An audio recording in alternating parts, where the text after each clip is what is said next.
Este vídeo, como já viram no título, está falando sobre o cálice, a chave do inferno e o deserto como local de purificação. Sem mais delongas, começando com a referência ao cálice em textos antigos, especialmente no contexto judaico em algumas fontes apócrifas, percebemos que essa imagem aparece repetidamente em representações de sofrimento, destino e escolha. Por exemplo, Isaías, o profeta menciona o cálice em um contexto de julgamento e destino, refletindo sobre a inevitabilidade das provas que foram determinadas por Deus. Esse cálice sugere algo dado diretamente pela vontade divina, algo que o indivíduo deve enfrentar como uma prova imposta pela própria ordem espiritual. Na tradição hebraica, em várias passagens proféticas do Antigo Testamento, o cálice é frequentemente o próprio conteúdo da vida, uma medida que Deus derrama sobre os indivíduos. Um exemplo é em Salmo, que menciona: na mão do Senhor há um cálice cheio de vinho espumante misturado com especiarias, e ele o derrama e todos os ímpios da terra o bebem até a última gota. Aqui o cálice representa o destino inevitável, um julgamento que vem diretamente de Deus e que o indivíduo, ao beber, assume como parte de uma conexão profunda com o divino, onde não se trata apenas de aceitar um destino, mas de abraçar uma responsabilidade perante Deus. Após isso, tem Jesus e o cálice, o peso da aceitação e submissão. No Novo Testamento, Jesus faz referência ao cálice durante sua oração no Getsemane.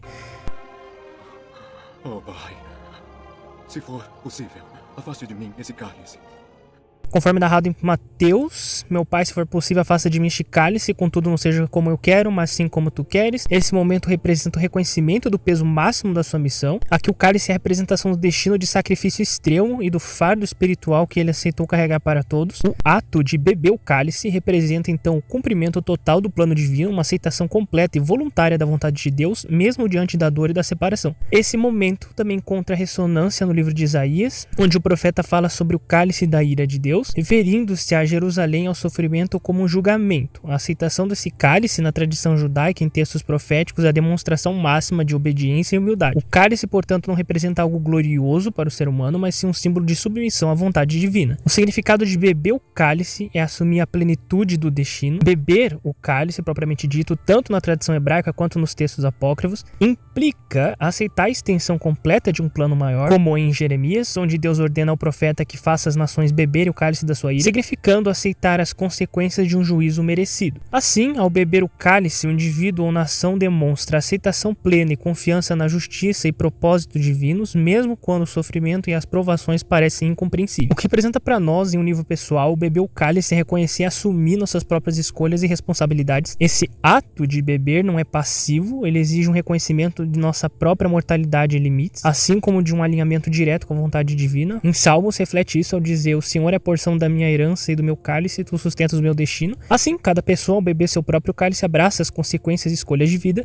numa aceitação quase ritual de que a própria existência está intrinsecamente ligada ao propósito divino. Ao fim, todos temos nosso cálice a beber, seja ele amargo ou doce, e esse cálice simboliza não só as consequências de nossas escolhas, mas também o sacrifício de abrir mão de nossa própria vontade para seguir um propósito maior. É, em última análise, um símbolo de transformação e redenção, um convite a olhar além da dor imediata e compreender que existe algo divino orientando cada etapa do processo. O próximo tópico seria sobre a chave do inferno. Você já deve ter ouvido falar a frase: Jesus tomou as chaves do inferno e da morte, mas já parou para pensar no que exatamente isso significa? Será que foi algo literal ou só simbólico ou uma mistura dos dois? Para começar, um pouco de contexto histórico dentro da tradição cristã, especialmente em interpretações dos evangelhos e das cartas, como a de Pedro, existe essa ideia de que depois da crucificação Jesus desceu ao inferno, ao Sheol, o lugar dos mortos na tradição judaica. Agora, quando a gente fala das chaves do inferno e da morte, tem que entender o peso disso. Em Apocalipse, Jesus diz: eu tenho as chaves da morte e do inferno. Na simbologia antiga, as chaves sempre representam poder e autoridade. A chave é o que abre e fecha portas. Então, se Jesus tem as chaves do inferno e da morte, isso quer dizer que ele tem controle total sobre esses reinos. Ele pode libertar os que estavam lá presos e, ao mesmo tempo, vencer a própria morte. Nesse contexto, o inferno não é só um lugar físico, mas uma condição de separação de Deus. Jesus ter essas chaves representa o domínio dele sobre essa separação. Um exemplo famoso é o Evangelho de Nicodemos, também chamado de Atos de Pilatos. Esse texto, que não está na Bíblia convencional, conta que Jesus, depois de morrer, foi até o inferno e libertou as almas de pessoas. A ideia é que ele tirou esse lugar de prisão e lhes deu liberdade. Outro exemplo é o Evangelho de Bartolomeu, onde o inferno é personificado e até descreve Jesus chegando e desafiando as forças das trevas. São textos que, mesmo não sendo oficiais, ajudam a gente a entender essa visão de libertação espiritual que muitos cristãos acreditam. Do lado judaico também tem o conceito de Sheol, que era onde as almas ficavam esperando após a morte. Não era um lugar de sofrimento eterno, mas um local de descanso ou espera. Textos judaicos judaicos mencionam um pouco essa ideia de uma libertação dos mortos, mas existe a crença de que um justo teria poder para intervir em favor dos que estavam no Sheol. No cristianismo, essa missão é atribuída a Jesus, a descida ao Sheol, então seria o momento onde ele liberta os justos que morreram antes da sua vinda. E o que isso representa simbolicamente? Bom, se Jesus foi até o inferno, ou Sheol, para libertar quem estava lá,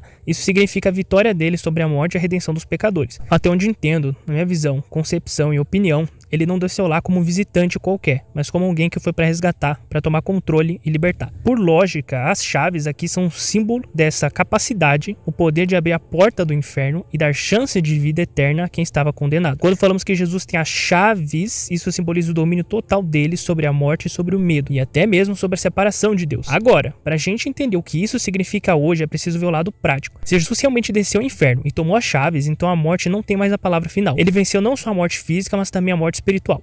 Para quem é cristão, isso significa que, mesmo nos piores momentos, mesmo na escuridão mais profunda, existe uma esperança e uma promessa de libertação. Essa é a mensagem. Não importa o quão distante ou separado alguém esteja de Deus, a chave para a libertação ainda existe. Está nas mãos de Jesus. Independentemente de você acreditar ou não, essa história tem um certo peso, mesmo que simbólico ainda um tanto forte. A ideia de que Jesus desceu ao inferno para abrir as portas da prisão espiritual mexe com a nossa noção de redenção e poder sobre o destino. E o próximo e último tópico seria o deserto como local de purificação. Já falei antes sobre essa ideia de que todos nós temos desertos pessoais. Isso se conecta, por exemplo, com o teste de Jó e o conceito em tudo dai graças. Aliás, essa frase em tudo dai graças serve como um guia para entender o deserto de forma que ele realmente é, porque o deserto é de fato um lugar de teste onde enfrentamos nossos próprios limites e, mais importante, onde somos levados a vigiar. Na vida, todos passamos por um deserto em algum momento, e não é só uma questão de lugar ou sofrimento físico, é um estado de espírito mesmo, uma fase onde tudo o que há de supérfluo da gente é retirado e somos obrigados a confrontar quem realmente somos. Até Jesus passou pelo deserto. Isso já deveria nos dizer algo sobre a importância desse processo. Ele foi levado ao deserto pelo Espírito, onde ficou 40 dias e 40 noites sendo tentado pelo diabo, está em Mateus. Agora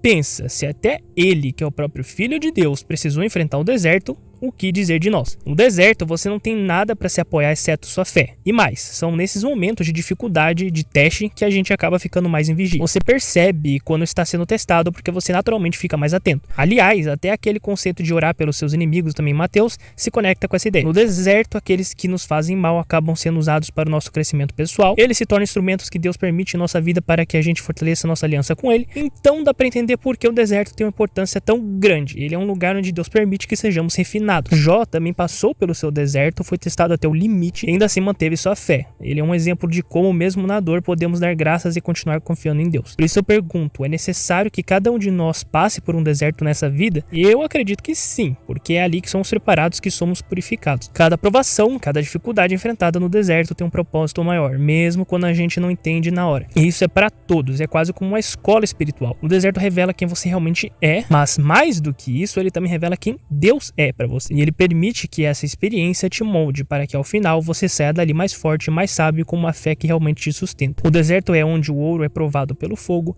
e quando tudo estiver terminado, você vai estar pronto para algo muito maior.